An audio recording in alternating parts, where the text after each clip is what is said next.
you guys showed patience for the most part. Did you think eventually something would happen? I mean, you guys controlled the ball most of the time. I mean, was it just a matter of breaking through at some point? Yeah, I think it was a little bit hard sometimes just to stay patient. You know, sometimes we're used to having a lot of space in behind, and I think that's the way we score goals. And I think tonight Columbia did a very good job of sitting in, and they were playing just to not concede and hopefully score on a counter. So I think we have to stay patient and just hope that there was going to be an opportunity to break in. So. And Brad, you control the ball a little bit up front, and you look and you see 9 defenders. I mean, what's going through your mind when you see that? Yeah, it's kind of a matter of just being patient. You know, you don't always have to play that killer pass like John's trying to come into those spaces, but it might not always be on. So I think a big thing for me was patience, and then finding the moments when it is on to play with a very organized Columbia team. And I think with about 5-6 minutes, Bobby brought in and switched Luis and Ema side. Did that help a little bit? You think maybe to increase your attack a little bit? Yeah, definitely. It's good to mix things up. You know, like they were doing well with both of them, so maybe just try a new matchup, and I think it was effective. And then on a penalty kick, John, you knew which way you were going. Yeah, I mean, I think you have to choose a side and be confident, and that's what I did, and just happy I could help the team with the ball.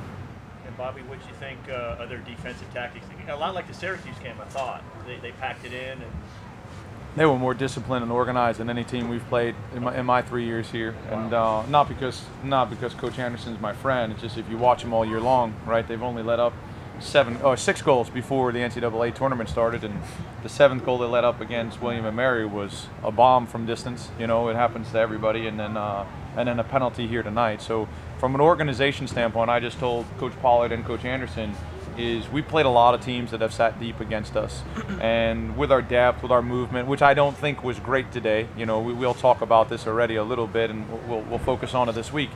But normally teams will at least they break towards the end. They lose a little bit of discipline, and I thought I give Columbia all the credit in the world. I mean, they did not lose their discipline. They stuck to the game plan. They were bought in, and they absorbed central passing lanes as good as I've ever seen. So hats off to them, and an incredible season that they had, you know, to be back in the NCAA tournament. And the penalty kick, obviously, I think it was Mike Shields that went down. I mean, it looked pretty legitimate. I mean, it was a penalty. I mean, yeah, no, I believe it was. I mean, but obviously, I mean, you take the good, you know, it's a penalty. We won 1-0, so if it was or not, it was a penalty in the referee's mind.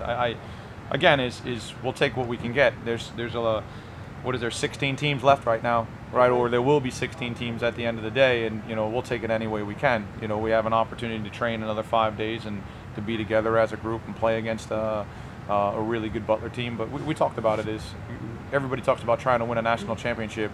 We're just trying to survive to the next week and enjoying each other. As a coach, I've said this all season. I don't know when I'll have another team like this as close as we all are. You know what I mean? A lot of teams talk about family, but this is a unique group. As close a group as I ever have, and I'm excited that we have a week and we get to spend Thanksgiving with our real family.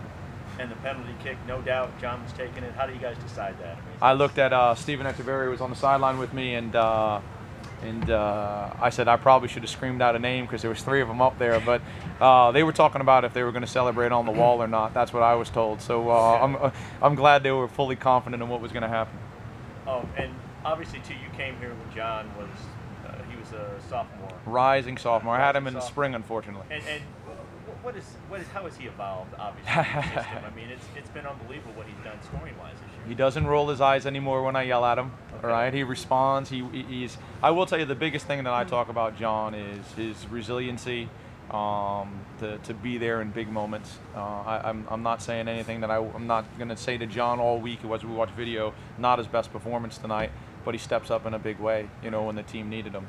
But the way he initiates our press, his work rate, his leadership, his humbleness, what he does for this team on and off the field is something I haven't seen in a very long time. And, you know, life without John is hopefully we have a long time before we have to worry about that.